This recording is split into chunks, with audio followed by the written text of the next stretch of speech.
اللهم صل على سيدنا محمد یا رب صل وسلم. بسم اللہ الرحمن الرحیم. سورہ یوسف کا رکوع نمبر 7 اور 13ویں پارے کا رکوع نمبر 1، یعنی 12ویں پارے کا لاسٹ رکوع اور 13ویں کا شروع. یہ چل رہا تھا ہمارا اور ہم اس آیت تک پہنچے تھے. قال اجعلنی علی خزائن الارض انی حفیظ علیم. یوسف علیہ السلام نے بادشاہ سے کہا کہ آپ مجھے زمین کے خزانوں پر بنا دیں، یعنی نگران بنا دیں، جس کو آج کے عرف میں وزیر خزانہ کہا جاتا ہے، کیونکہ میں حفاظت بھی کرنے والا ہوں اور جانتا بھی ہوں. ظاہر ہے خزانے کا محافظ وہی ہوگا جس میں امانت بھی ہو.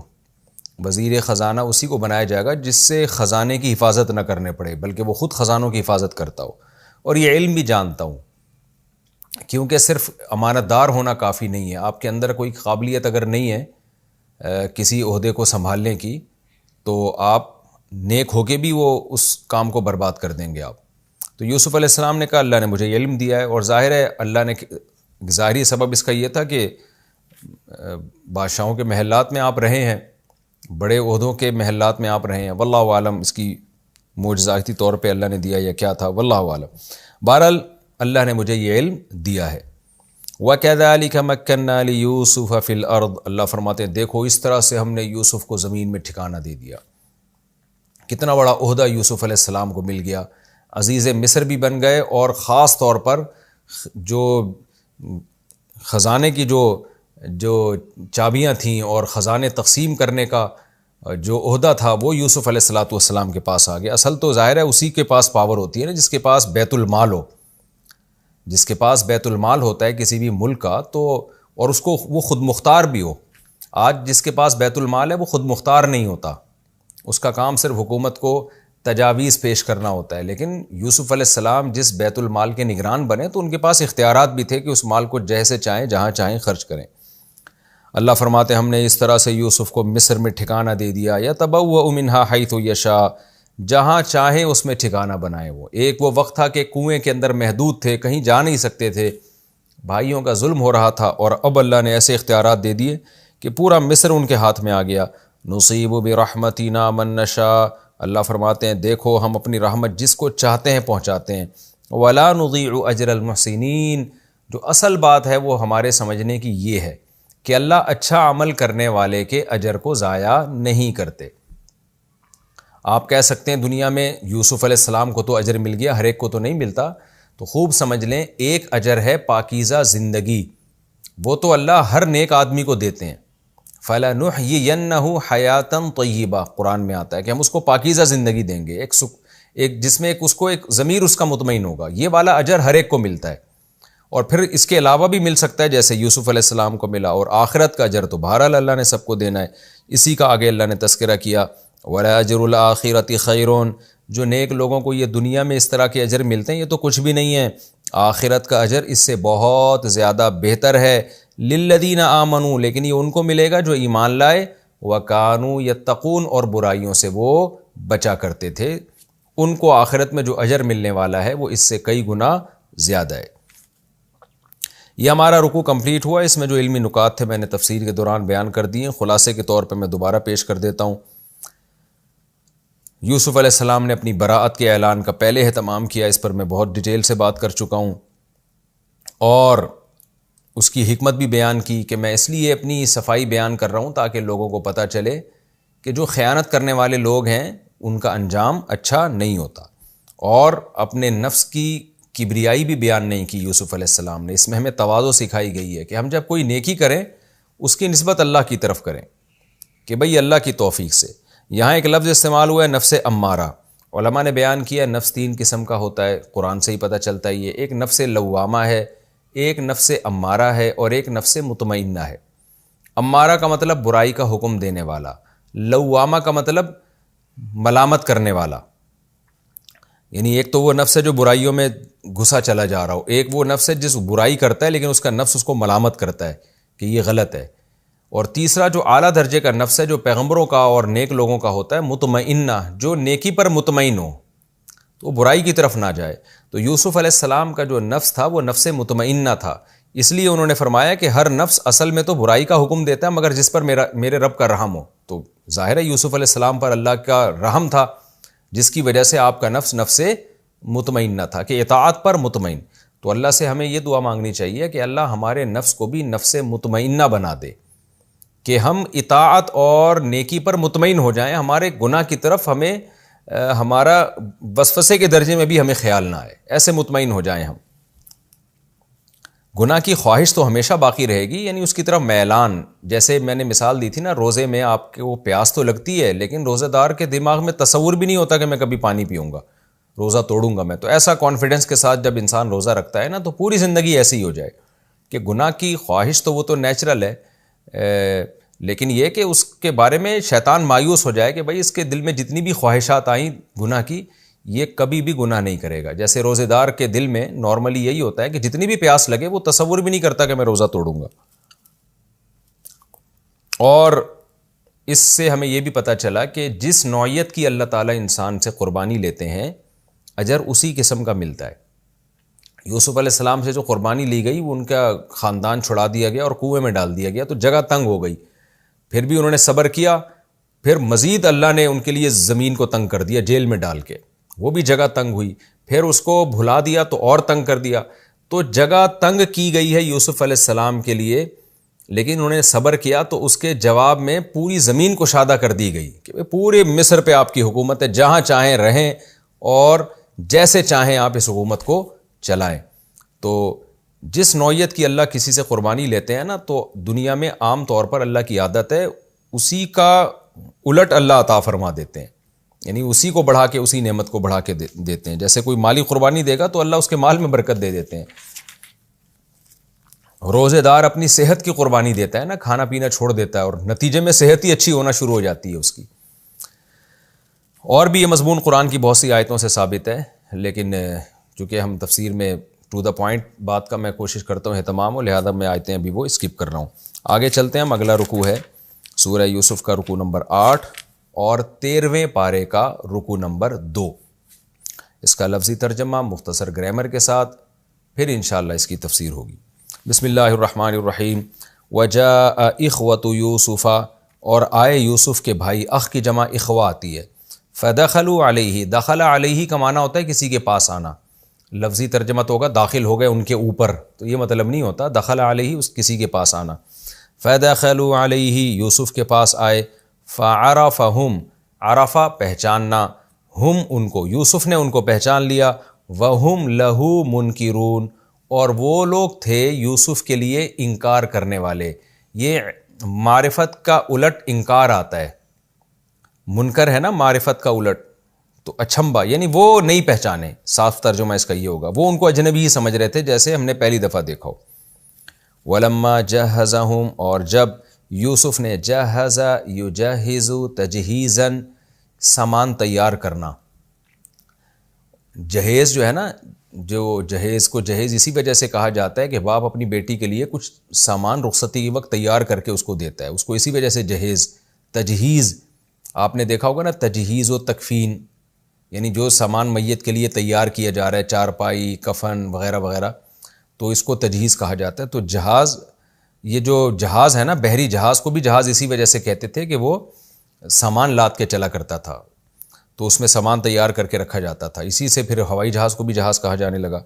تو وَلَمَّا جَهَّزَهُمْ, جب یوسف علیہ السلام نے ان کو سامان تیار کر کے دیا. بِجَهَازِهِمْ, ان کے سامان کے ساتھ. جہاز کا مطلب یہاں پر جہیز سمجھ لیں آپ اس کو نا, ان کا جو بھی تیار کرنے والا سامان تھا. جب یوسف علیہ السلام نے, جہزہ کا معنی یہاں ہوگا سامان تیار کرنا, تو جب یوسف علیہ السلام نے تیار کیا ان کے لیے, ان کو تیار کیا بِجَهَازِهِمْ, ان کے سامان کے ساتھ.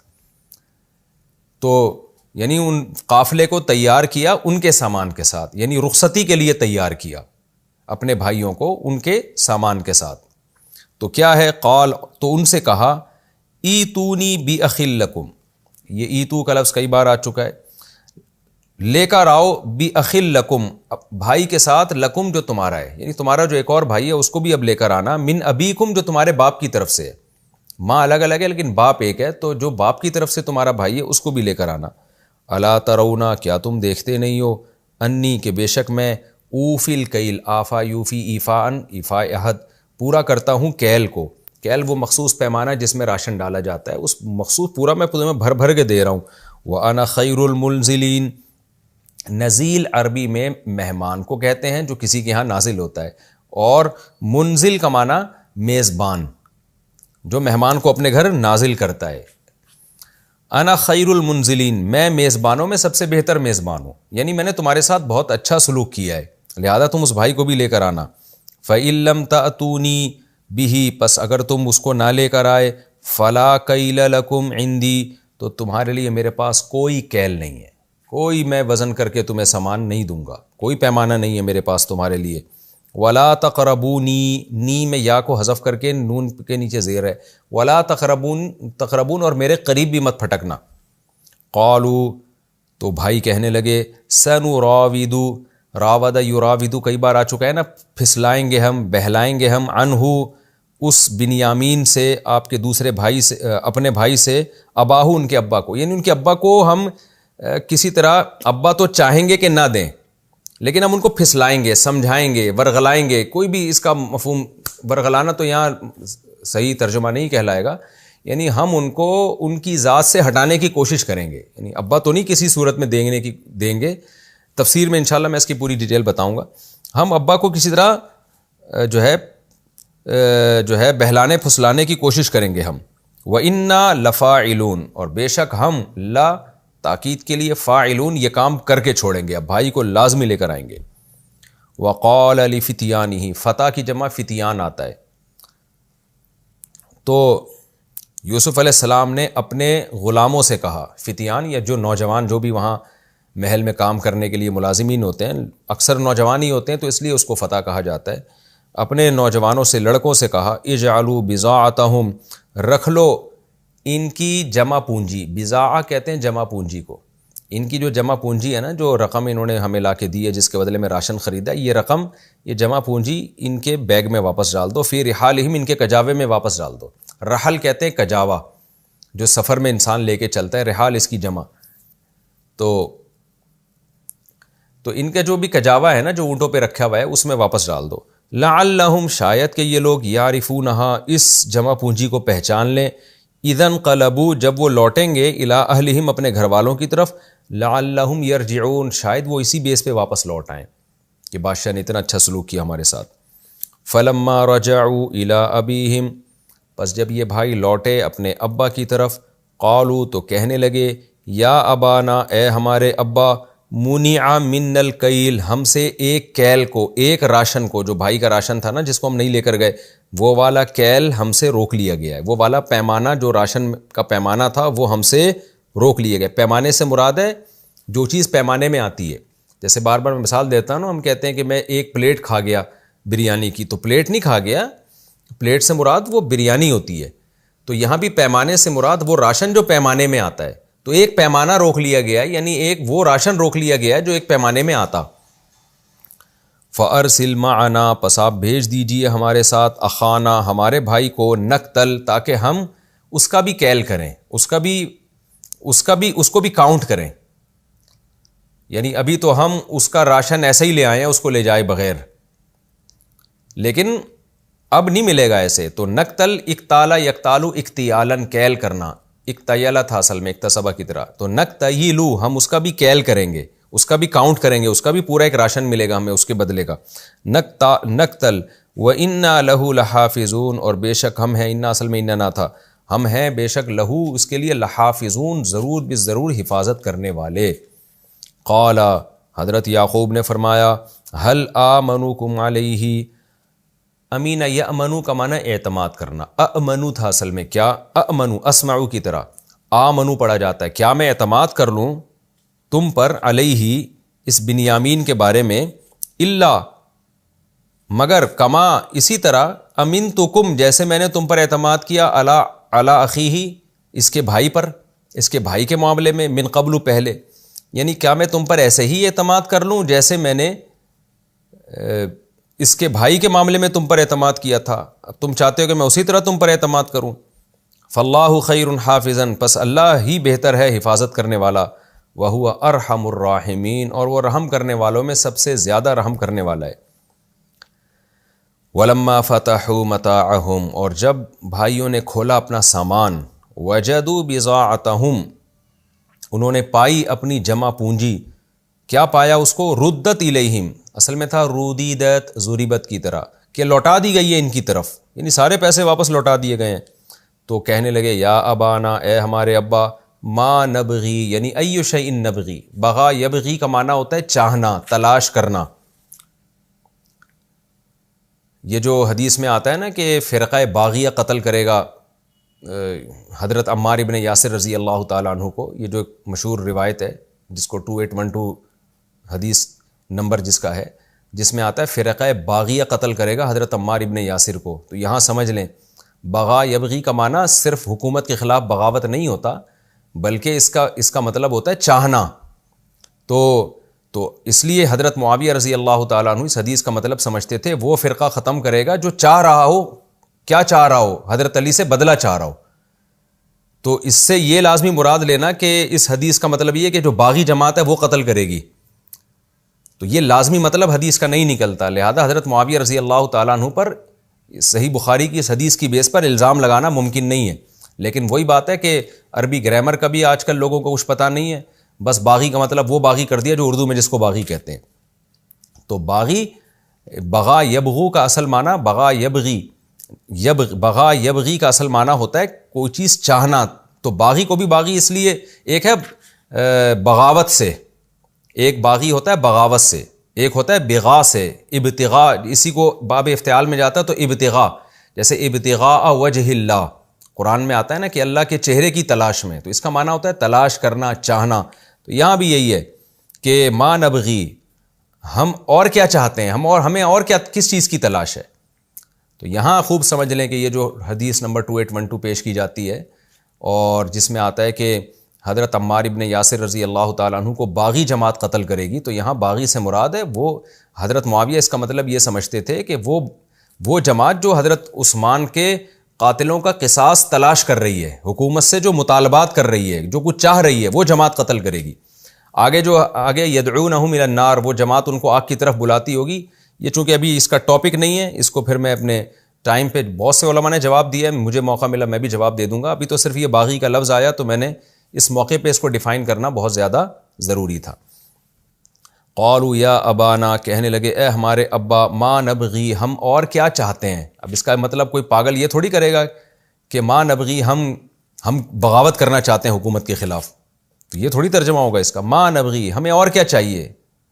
ہادہ بضاعتنا، یہ جو ہماری جمع پونجی تھی، ردت الینا، یہ ہماری طرف لوٹا دی گئی ہے، تو ہمیں تو ہماری جمع پونجی بھی مل گئی، اتنا اچھا بادشاہ۔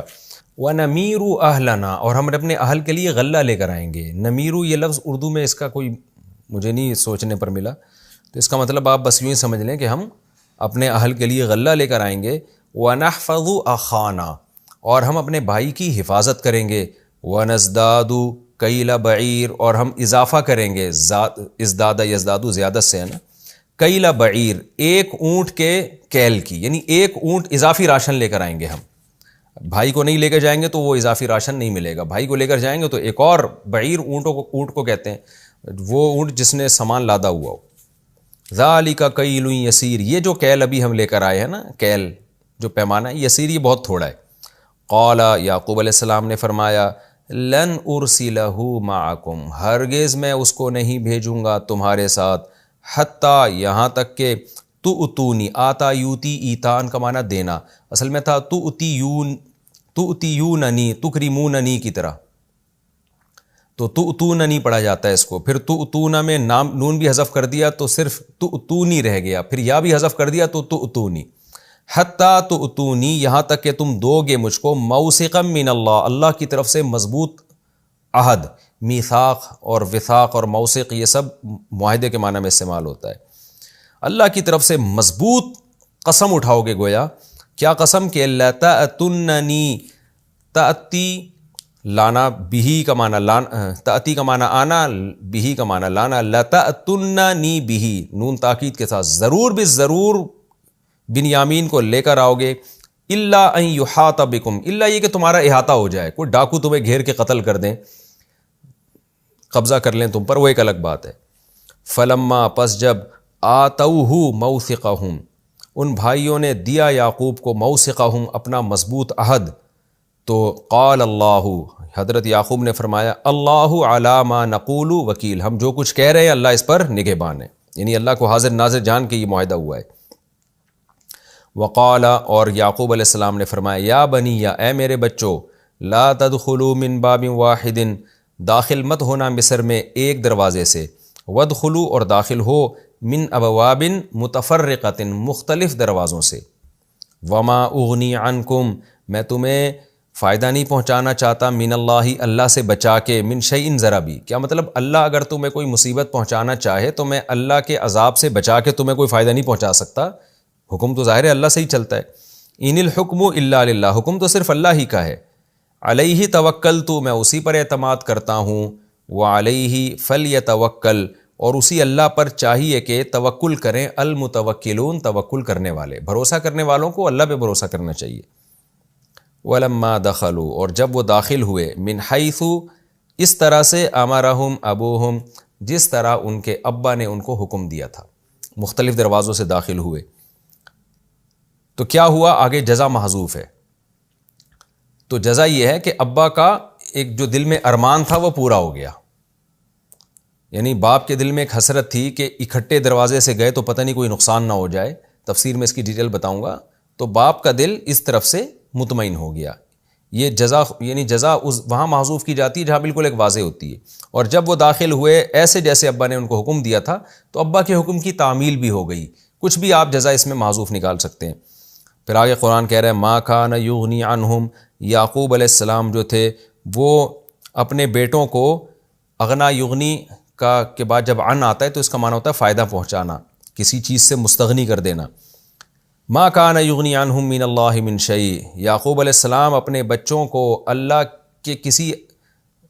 سے ہٹا کے کوئی فائدہ نہیں پہنچا سکتے تھے۔ جو انہوں نے کہا نا کہ مختلف دروازوں سے داخل ہو، تو اس کا مقصد یہ نہیں تھا کہ اللہ نے کوئی مصیبت پہنچانا چاہتے ہیں تو یہ سبب اختیار کر کے اس مصیبت سے بچوں کو بچا لیں گے، پوری بات انشاءاللہ تفسیر میں سمجھاؤں گا میں، لیکن وہ انہوں نے صرف اس لیے کیا، الا حاجتن فی نفس یعقوب، یعقوب کے دل میں ایک حاجت تھی کہ میں اسباب تو اختیار کروں نا کہ بچوں کو نقصان نہ ہو، اس کا سبب تو میں اختیار کر لوں، فقضاها، جس حاجت کو انہوں نے پورا کر دیا۔ یعنی انسان اسباب اختیار نہیں کرتا تو دل میں کھٹک رہتی ہے، تو وہ چاہتے تھے کہ بس ایک سبب میں اختیار کر لوں، باقی ہونا وہی ہے جو اللہ چاہے گا۔ الا حاجتن فی نفس یعقوب، صرف ایک حاجت تھی یعقوب کے نفس میں، قضاها، جس حاجت کو انہوں نے پورا کر دیا۔ وَإِنَّهُ لَذُو عِلْمٍ، اور یعقوب واقعی علم والے تھے، لِمَا عَلَّمْنَاهُ، اس علم کی بنیاد پر جو ہم نے یعقوب کو دیا تھا۔ وَلَكِنَّ أَكْثَرَ النَّاسِ لَا يَعْلَمُونَ، لیکن اکثر لوگ یہ بات نہیں جانتے۔ یہ اس کا لفظی ترجمہ ہو گیا۔ اب ہم اس کی تفسیر کی طرف آتے ہیں۔ قحط ظاہر ہے پڑھنا شروع ہوا، اور 7 سال کے بعد جب قحط آیا، یوسف علیہ السلام کے پاس زمین کے خزانے تھے، تو مصر کے ارد گرد کے علاقوں میں بھی قحط آیا، جس میں ایک علاقہ کنعان کا تھا جہاں یعقوب علیہ السلام رہتے تھے، ارض شام، فلسطین۔ تو خبریں پھیل گئیں، پہلے زمانے میں بھی خبریں پھیلا کرتی تھیں مسافروں کے ذریعے، قافلوں کے ذریعے، کہ بھائی صرف ایک دنیا میں یا اس علاقے میں قریب کے ملکوں میں مصر ایک ایسا ملک ہے جنہوں نے اس قحط کی پہلے سے تیاری کر کے رکھی ہوئی تھی۔ پہلے سے لوگوں کو اندازہ تو نہیں تھا نا کہ اگلے 7 سال میں قحط آئے گا، وہ تو رج کے کھا رہے تھے، حفاظت بھی نہیں کر رہے تھے۔ تو یوسف علیہ السلام نے اتنا اسٹور کر لیا تھا، اتنا مال اگلے 7 سال کے لیے جمع کر لیا تھا، پیداوار میں اضافہ کر کے بھی اور قناعت سے کام لے کر بھی، کہ نہ صرف یہ کہ وہ 7 سال مصر کی خوراک کے لیے کافی تھے، بلکہ آپ کی بہترین مینجمنٹ کی وجہ سے اڑوس پڑوس کے علاقوں کو بھی آپ نے خوراک فروخت کرنا شروع کر دی، جس سے مصر کی معیشت میں اور زیادہ اضافہ ہو گیا۔ تو بہرحال خبریں پھیلنا شروع ہوئیں، اور یعقوب علیہ السلام کو پتہ چلا کہ بھئی قحط پڑا ہوا ہے اور ہم بھوک سے ہلاک ہونے کا خطرہ ہے۔ تو انہوں نے جمع پونجی دے کے اپنے بیٹوں کو حضرت یوسف علیہ السلام کے پاس مصر میں بھیج دیا کہ بھئی مصر کے بادشاہ کے پاس جاؤ، یا عزیز مصر کے پاس جاؤ اور وہاں سے خوراک خرید کے لاؤ۔ وجاء اخوۃ یوسف، یوسف علیہ السلام کے بھائی آئے، فدخلوا علیہ، اور محل میں داخل ہو گئے، فعرفہم، یوسف نے ان کو پہچان لیا، وَهُمْ لَهُ مُنْكِرُونَ، اور وہ یوسف کو نہ پہچان سکے۔ اس کی وجوہات بالکل واضح ہیں۔ ایک تو یہ کہ یوسف علیہ السلام جب ان سے بچھڑے تھے، بچے تھے، ظاہر ہے جب بچے ہوتے ہیں تو عمر بڑھنے کے ساتھ ساتھ چہرے میں تغیر بہت زیادہ آتا ہے، اور یوسف علیہ السلام کے بھائی پہلے سے بڑے تھے تو ان میں اتنا زیادہ تبدیلی نہیں آئی تھی۔ یہ بھی ایک وجہ تھی یوسف علیہ السلام کے اپنے بھائیوں کو پہچاننے کی۔ دوسری وجہ علماء نے یہ بھی بیان کی ہے کہ یعقوب علیہ السلام کے بھائی بیٹوں کا تصور بھی نہیں تھا کہ ہمارا بھائی ایسے عزیز مصر بن کے بیٹھ سکتا ہے مصر میں، تو وہ تو اگر ان کو ان کی شباہت نظر بھی آئے گی تو بھی ان کو لگے گا کہ یہ وہ نہیں ہے، بھائی ان جیسے لگ رہے ہیں ہمیں، لیکن یہ وہ کیسے ہو سکتے ہیں؟ یہ تو یعنی ان کے تو تصور میں بھی نہیں تھا کہ جس بھائی کو ہم کنویں میں ڈال کے آ گئے ہیں وہ وزیر خزانہ بنا ہوگا یہاں پہ اور عزیز مصر بنا ہوا ہوگا، اس کے ہاتھ میں سارے اختیارات ہوں گے۔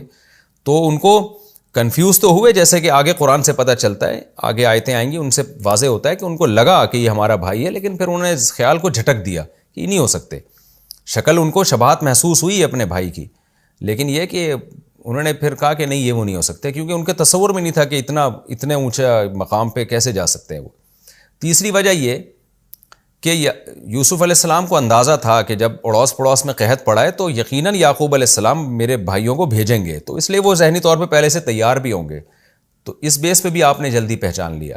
جبکہ جو یوسف علیہ السلام کے بھائی جب محل میں آئے تو ایک ظاہر ہے محل کا ایک روب بھی ہوا کرتا ہے، تو ایسے موقع پہ انسان کسی کے چہرے پہ زیادہ نگاہ بھر کے بھی نہیں ڈالتا، اور یہ ایسے سوال تفتیش کے لیے پوچھنا بھی ایک بے ادبی سمجھا جاتا ہے کہ آپ کہیں یوسف تو نہیں ہے۔ تو ان کو قرآن سے پتہ چلتا ہے ڈاؤٹ ہوا تھا، لیکن انہوں نے سوچا کہ بھائی بادشاہ سے کون پوچھے گا کہ آپ کون ہیں، تو ایسا نہ ہو کہ ڈانٹ پڑ جائے، ہمیں یہیں سے باہر نکال دیا جائے کہ اتنا تم کیوں ہم سے فری ہو رہے ہو۔ تو یہ ساری وجوہات تھی جس کی وجہ سے یوسف نے پہچان لی اور ان کو تردد رہا۔ وَلَمَّا جَهَّزَهُم بِجَهَازِهِمْ، ہوا یہ تھا کہ یعقوب علیہ السلام نے اپنے جو بیٹے ہیں نا بنیامین جن کو کہا جاتا ہے، جو یوسف علیہ السلام کے سگے بھائی تھے، ان کو نہیں بھیجا۔ وجہ اس کی یہی تھی کہ جیسے ان کو یوسف علیہ السلام سے حسد تھا، اسی طرح بنیامین سے بھی ان کو حسد تھا، تو یعقوب علیہ السلام بنیامین کو ان کے ساتھ بھیجتے نہیں تھے، اسی خوف سے جس خوف سے یوسف کو نہیں بھیجتے تھے علیہ السلام کو۔ تو یعقوب علیہ السلام نے اپنے بیٹوں سے اچھا، اور دوسری طرف یوسف علیہ السلام کا لا یہ تھا کہ راشن اسی کو ملے گا جو بنفس نفیس آئے گا۔ گھر کے جتنے مرد ہیں نا، تو جب تک کوئی، ہاں عورتوں کو مستثنا یقیناً کیا ہوگا، بوڑھوں کو مستثنا کیا ہوگا، لیکن جب تک گھر کے سارے مرد حاضر نہیں ہوں گے تو ان مردوں کے حساب سے میں راشن دوں گا۔ یہ لا بنایا ہوگا تاکہ دو نمبری نہ کریں لوگ، پتہ چلا ایک آدمی آ رہا ہے اور 20 آدمیوں کا راشن لے کے جا رہا ہے اور گھر میں 20 افراد ہی نہیں ہیں۔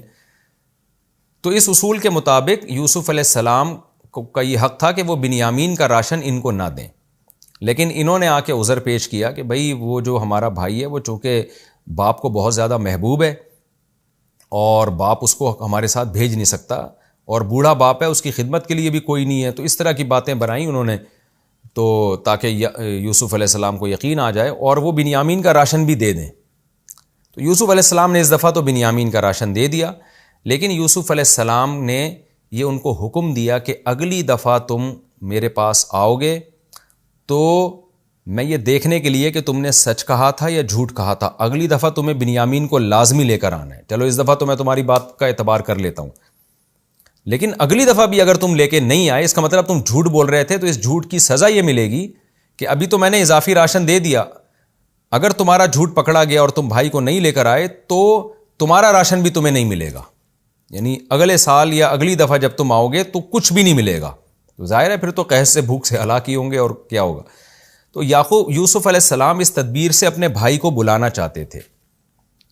یہاں چند اشکالات ہو سکتے ہیں کہ یوسف علیہ السلام نے اپنے ابا کو کیوں نہیں بلوایا، سیدھا سیدھا بتا کیوں نہیں دیا کہ بھائی میں تمہارا بھائی یوسف ہوں، تاکہ ابا جس ٹینشن میں ہیں اس ٹینشن سے تو نکلے نا وہ۔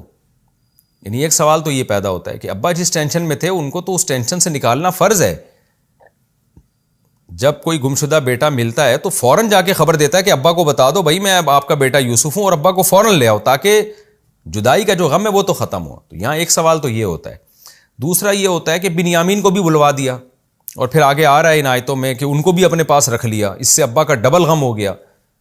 تو یہ تو صورتاً تو یہ سب چیزیں حرام اور ناجائز ہیں، لیکن یہاں تمام علماء اس پر متفق ہیں کہ یوسف علیہ السلام یہ سب اللہ کے حکم سے کر رہے تھے، اللہ چاہتے تھے کہ یعقوب علیہ السلام کو اور زیادہ آزمائیں، یعنی بیٹے کی آزمائش تو ختم ہو گئی ہے، یوسف کی آزمائش تو ختم، اب ان کو تو اللہ نے نواز دیا ہے، لیکن ابا کو جو کامیاب کرنے سے پہلے اور مصر میں لانے سے پہلے اور شاہی پروٹوکول سے پہلے اور بیٹے سے ملانے سے پہلے ان کے صبر کا اور زیادہ امتحان لیا جائے، اور اس امتحان لینے کا طریقہ یہی تھا کہ یوسف علیہ السلام ابھی شو نہ کریں کہ میں تمہارا بھائی ہوں، بلکہ اور بڑی آزمائش میں ڈال دیں کہ بہانے سے اپنے دوسرے بھائی کو بلا کے اس کو بھی اپنے پاس رکھ لیں، اور ابا کہیں کہ دیکھو ایک غم سے میں ابھی نکلا نہیں تھا، دعائیں مانگ رہا تھا اللہ مجھے یوسف سے ملا دے، اللہ نے میرا دوسرا بیٹا بھی رکھ لیا، تو اس سے یعقوب کی آزمائش ہوگی کہ اس موقع پر بھی وہ صبر کریں گے اور ناشکری کا جملہ زبان سے نہیں نکالیں گے۔ تو یہ اللہ کی طرف سے یوسف علیہ السلام کو یہ سب کچھ بتایا گیا تھا تاکہ آزمائش ہو یعقوب علیہ السلام کی اور بھی زیادہ، اور ہمارے لیے پھر اس صورت میں ہمیں اسباق ملے۔ وَلَمَّا جَهَّزَهُمْ بِجَهَازِهِمْ، جب یوسف علیہ السلام نے ان کو تیار کیا ان کے سامان کے ساتھ، قَالَ أَتُونِي بِأَخٍ لَكُم مِّنْ أَبِيكُمْ، تو فرمایا کہ اس دفعہ تو تم نہیں لے کر آئے، لیکن اب جو تمہارے باپ شریک بھائی ہے نا بنیامین، اب کی دفعہ اس کو بھی لے کر آنا ہے۔ أَلَا تَرَوْنَ أَنِّي أُوفِي الْكَيْلَ، اور تم جو یہ باتیں کر رہے ہو کہ ابا کو ڈر ہے کہ بچہ گم نہ ہو جائے اور کوئی کچھ نقصان نہ ہو جائے، تو میرے جیسا کریم بادشاہ، ہاں کوئی ظالم بادشاہ ہوتا ہے وہ بچوں کو رکھ لیتا ہے، ظالم لوگ ہوتے ہیں ان کو کوئی بچہ یا لڑکا کوئی نوجوان اچھا پسند آتا ہے تو اپنی خدمت کے لیے اس کو رکھ لیتے ہیں، ظلم کر لیتے ہیں، تو میں تو ایسا نہیں کر رہا۔ الا ترون، کیا تم دیکھتے نہیں ہو، انی اوفی الکیل، میں کیل بھی بھرپور طریقے سے دے رہا ہوں، ایسا نہیں اس میں ناپ تول میں کمی کر رہا ہوں، وانا خیر المنزلین، اور میزبانوں میں بھی بہت اچھا میزبان ہوں، میں نے تمہارا اکرام بہت کیا ہے۔ اس سے پتہ چلتا ہے کہ یوسف علیہ السلام نے اپنے بھائیوں کا بڑا اکرام کیا تھا، شاہی پروٹوکول دیا، تو اتنا اچھا بادشاہ ہوں میں، اتنی اچھی مہمانی کر رہا ہوں تمہاری، تو کیا تمہیں یہ ڈر ہے کہ میں تو اس بھائی کو رکھ لوں گا کیا؟ فَإِن لَّمْ تَأْتُونِي بِهِ، پس اگر تم اس بھائی کو نہ لے کر آئے میرے پاس، فَلَا كَيْلَ لَكُمْ عِندِي، تو کچھ کیل نہیں ملے گا تمہیں، تمہارا راشن بھی نہیں ملے گا، وَلَا تَقْرَبُونَ، اور قریب بھی نہیں پھٹکنا، پھر ایسا نہ ہو کہ یہاں آ کے تم باتیں کرنا شروع کر دو، وہ ابا نے یوں کیا تھا تو ایکچولی یہ ہو گیا تھا، تو قریب بھی پھٹکنے کی اجازت نہیں ہے، بات سنوں گا ہی نہیں تمہاری میں۔ یہ ساری تاکیدیں یوسف علیہ السلام اس لیے لگا رہے تھے کہ کسی بھی طریقے سے بھائی کو بلایا جائے، تاکہ اللہ نے جو یوسف علیہ السلام کو حکم دیا ہے نا کہ یعقوب علیہ السلام کو اور آزمانا ہے، اس اللہ کے حکم کی تعمیل ہو سکے، تو کسی بھی طریقے سے زبردستی ان کو لایا جائے۔ قالوا، جب انہوں نے دیکھا کہ بھئی یہ تو اگلی دفعہ ہم آئے تو ہمارا راشن بھی گیا، تو انہوں نے کہا ٹھیک ہے جی، سنراود عنہ اباہ، ابا تو چھوڑنے کے لیے تیار نہیں ہے، لیکن ابا کو ہم پھسلائیں گے، بہلائیں گے، سمجھائیں گے، وَإِنَّا لَفَاعِلُونَ، اور ہم یہ کام کر کے چھوڑیں گے۔ وقال لفتیانہ، اب یوسف علیہ السلام نے اپنے نوجوانوں سے کہا جو بھی محل کے ملازم تھے، اجعلوا بضاعتهم فی رحالہم، ان کی جو جمع پونجی ہے نا وہ ان کے سامان میں رکھ دو، لعلہم یعرفونہا، شاید کہ یہ لوگ اس کو پہچان لیں، اذا انقلبوا الیہم، یعنی پہچان لیں گے، شاید کا مطلب یہاں وہی یقین ہے کہ اس کا فائدہ یہ ہوگا کہ یہ پہچان لیں گے یار ہماری تو قیمت بھی واپس کر دی گئی، یہ تو بہت ہی اچھا بادشاہ ہے، تو اس کے پاس تو ہم بالکل غیر محفوظ ہیں، بھائی کو بڑے آرام سے لے جا سکتے ہیں، کوئی زیادتی نہیں ہوگی، بھائی پہ قبضہ نہیں ہوگا، کوئی ایسا مسئلہ نہیں ہے۔ لعلہم یعرفونہا اذا انقلبوا الی اہلہم، جب یہ اپنے گھر لوٹ کر جائیں گے تو اس جمع پونجی کو پہچان لیں گے، لعلہم یرجعون، اسی بیس پہ یہ واپس آئیں گے۔ تو یعنی یوسف علیہ السلام نے جتنے بھی انتظامات ہو سکتے تھے نا بھائی کو واپس لانے کے، بنیامین کو اپنے محل میں بلانے کے، وہ ساری تدبیریں اختیار کر لیں، دھمکیاں بھی دے دیں اور احسانات بھی کر دیے، کہ احسانات کیے، بہترین اکرام اور جمع پونجی واپس کر دی، تو یہ احسانات ہو گئے، اور دھمکی بھی لگا دی کہ بھئی اگر احسان کی وجہ سے نہیں لاتے تو ڈر کے واپس لے آئیں کہ تمہیں کوئی راشن واشن نہیں ملے گا۔ فلما رجعوا الی ابیہم، جب یہ لوگ اپنے ابا کی طرف لوٹ کر گئے، قالوا یا ابانا، کہنے لگے اے ہمارے ابا، منع منا الکیل، ہم سے کیل کو روک لیا گیا، یعنی آئندہ کے لیے ہم سے کیل کو روک لیا گیا، ابا اس سال تو راشن مل گیا، اگلے سال اگر بارش نہیں ہوئی اور پھر راشن نہیں ملے گا ہمیں۔ فارسل معنا اخانا، پس آپ ہمارے ساتھ بھیج دیجئے ہمارے بھائی کو، نقتل، تاکہ ہم بھی کیل کریں، پیمانہ استعمال کریں، یعنی راشن لیں، وَإِنَّا لَهُ لَحَافِظُونَ، وہی بات کہی جو یوسف علیہ السلام کے بارے میں کی تھی، ہم اس کی حفاظت کر کے چھوڑیں گے، تو کہنے لگے ہم یقیناً اس کی حفاظت کریں گے، آپ کیوں ڈرتے ہیں ہم سے؟ قال، یعقوب علیہ السلام نے فرمایا، هل آمنوکم علیہ، کیا میں اعتماد کروں تم پر؟ اسی طرح کما امنتکم علی اخیہ من قبل، جیسے اس سے پہلے اس کے بھائی کے بارے میں نے تم پر اعتماد کیا تھا، یعنی میں اسی طرح دوبارہ اسی طرح اعتماد کروں نا جیسے پہلے اعتماد کیا تھا. فاللہ خیر حافظا، پھر خود پریشان بھی ہوئے کہ اگر نہیں بھیجتا تو پھر تو سرے سے کوئی کیل ہی نہیں ملے گا، کوئی ہمیں راشن ہی نہیں ملے گا، پھر تو ہم قحط سے ہلاک ہو جائیں گے. تو ایک بڑی آزمائش میں پڑ گئے یعقوب علیہ الصلوۃ والسلام کہ اب بھائی کو بھیجنے میں کا مطلب یہ ہے کہ ایسے ہی ان پر اعتماد کر رہا ہوں جیسے یوسف کے بارے میں کیا تھا. نہ بھیجنے کا مطلب یہ کہ قحط سے سارا خاندان ہلاک ہو جائے، کیونکہ یعقوب علیہ السلام پر ذمہ داریاں تھیں، ان کی بہویں تھیں، ان کے پوتیاں نواسیاں، جو بھی خاندان کے سربراہ میں ان کی ذمہ داری. تو صاف طور پہ کہہ دیا کہ یہ صورتاً تو یہ کام حماقت کا ہے، بے وقوفی کا ہے کہ ایک شخص پر کیسے اعتماد کیا جائے، ان لوگوں پر جن پر پہلے بھی اعتماد کر کے نقصان ہوا ہے. لیکن مجبوری کیا، فاللہ خیر حافظا، میرے پاس اس کے علاوہ کوئی آپشن نہیں ہے، بس اللہ ہی ہے جو بہتر حفاظت کرنے والا، وہو ارحم الراحمین، اور رحم کرنے والوں میں سب سے زیادہ رحم کرنے والا. تو اب اللہ ہی سے میں امید لگاتا ہوں کہ وہی بچے کی حفاظت کرے گا اور وہی میرے بچے پر رحم کرے گا. تم نے اگر ظلم کا ارادہ کر لیا تو اللہ سے امید لگا سکتا ہوں کہ وہ سب سے زیادہ رحم کرنے والا، تو شاید وہی رحم کرے میرے بچے پہ، میرے بیٹے کے اوپر. تو گویا یعقوب علیہ السلام ذہنی طور پر بیٹے کو بھیجنے کے لیے تیار ہو گئے. ظاہر ہے اس لیے تیار ہوئے کہ جب دو بڑی مصیبتیں ہوتی ہیں تو ایک مصیبت کا اگر یقین نہیں ہو اور ایک کا یقین ہو تو اس مصیبت کو اختیار کر لیا جاتا ہے جو غیر یقینی ہو. یعقوب علیہ السلام کو یہ بھی قوی خطرہ تھا کہ بیٹے کو یہ غائب کر سکتے ہیں، لیکن یہ یقین نہیں تھا. امکان تھا کہ وہی حرکت کریں جو یوسف کے بارے میں تھی، لیکن اس کا بھی امکان تھا بھائی ان کو اتنا میری حالت دیکھ کر اب شاید ان کو ترس آ جائے. لیکن نہ بھیجنے میں یہ یقین تھا کہ قحط سے ہلاک ہو جائیں گے ہم لوگ، کیونکہ روٹی کے بغیر تو نہیں زندہ رہ سکتے، خوراک کے بغیر تو نہیں رہ سکتے. تو اس لیے اب اللہ پہ توکل کر رہے ہیں کہ میں اللہ ہی حفاظت کرنے والا ہے، میں تم پر تو اعتماد نہیں کر سکتا لیکن اب اللہ پہ اعتماد کرتا ہوں اور وہی رحم کرنے والا ہے. وَلَمَّا فَتَحُوا مَتَاعَهُمْ وَجَدُوا بِضَاعَتَهُمْ رُدَّتْ إِلَيْهِمْ. وقت ہمارا چونکہ پورا ہو چکا ہے تو اگلے ایپیسوڈ میں انشاءاللہ پھر میں یہیں سے شروع کروں گا سورہ یوسف کا رکوع نمبر 8 اور 13ویں پارے کا رکوع نمبر 2. تو انشاءاللہ اس کی تفسیر ہم پھر اگلے ایپیسوڈ میں یہاں سے شروع کریں گے. وَلَمَّا فَتَحُوا مَتَاعَهُمْ وَجَدُوا بِضَاعَتَهُمْ رُدَّتْ إِلَيْهِمْ. یہاں سے انشاءاللہ ہم اس کی تفسیر شروع کریں گے. اللہ تعالی ہمیں سمجھنے کی، عمل کی توفیق عطا فرمائے. وما علینا الا البلاغ.